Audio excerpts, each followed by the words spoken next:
Taiwan's cuisines and snacks receive high praise from foreign media, but how do they stand out in the region?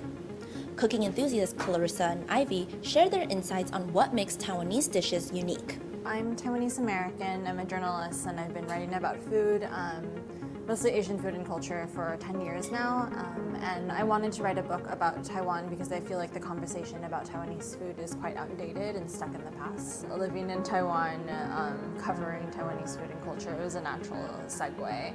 And I think a cookbook is a really great way to talk about Taiwanese identity because food is very universal, and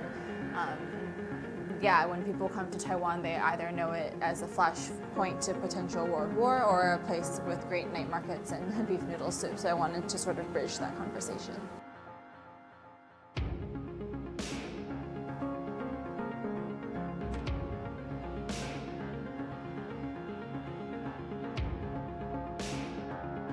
Clarissa wanted to write about food that was unique to Taiwan.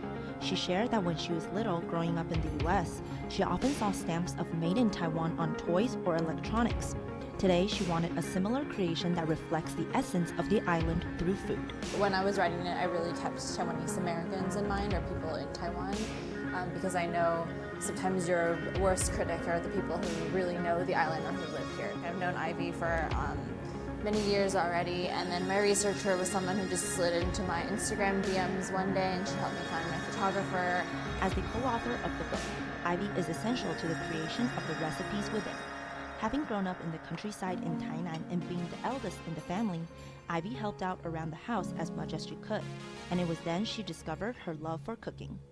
When she later moved to Taipei, she became reacquainted with her roots at a small food stall at the corner of Linson North Road in Danzai Noodles, which reconnected her to her passion.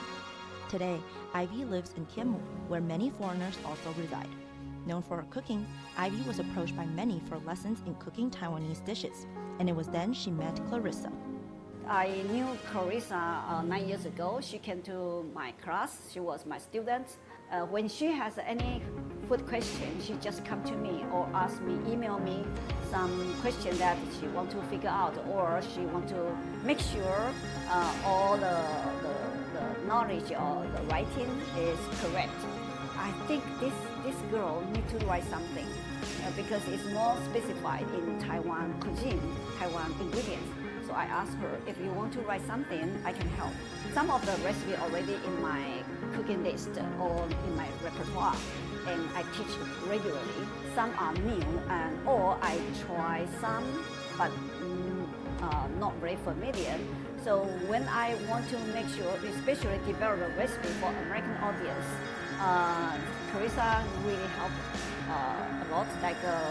Give me some idea. So I chose dishes that I knew that people in Taiwan eat, but as an American, I would have to explain it to someone who doesn't know the island. So I think my experience having grown up in the States and now living in Taiwan really helped me make sure that the book was comprehensive as possible, but also that I was explaining things for people who know nothing about Taiwan. In general, our food tends to be sweeter, and we tend to embrace pork, and rice is our carb of choice.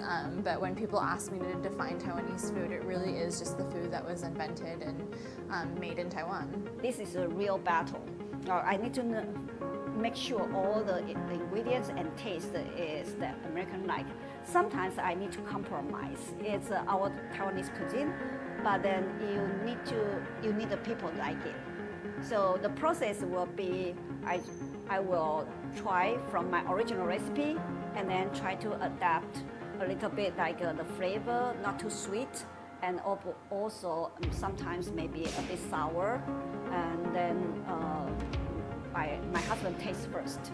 He's Taiwanese, he knows the flavor. So if he will confirm the flavor, then we are confident. Then hand the recipe to Clarissa, she will try again, and then she will give me some feedback. Every dish has their story, okay, when I develop a recipe. So I think this is my wish. I always want to write an English cookbook many years ago, since my customer all foreigner. But I think the most difficult is people don't understand what is the real Taiwanese food. They only stay here a short time, and mostly stay in night market, not into the people's life. With all the hard work and years of dedication put into the Made in Taiwan cookbook, Clarissa hopes that readers can take away this important message. That Taiwan is unique, and that, traditionally we have always been clumped in with China, but we have a lot of dishes here that have a long history, and that I guess the whole thesis of my book is that Taiwanese food is not Chinese food, and that we are a wonderful island with a vast diversity of flavor profiles and people, and these different threads really make up our cuisine. Among Taiwan's culinary treasures are danzai noodles. Experiencing these flavors is critical to understanding the essence of Taiwan's culinary traditions. After all, local dishes provide more than just taste. They are the window to our nation's soul. This is Vivian Shao for TVBS World Taiwan.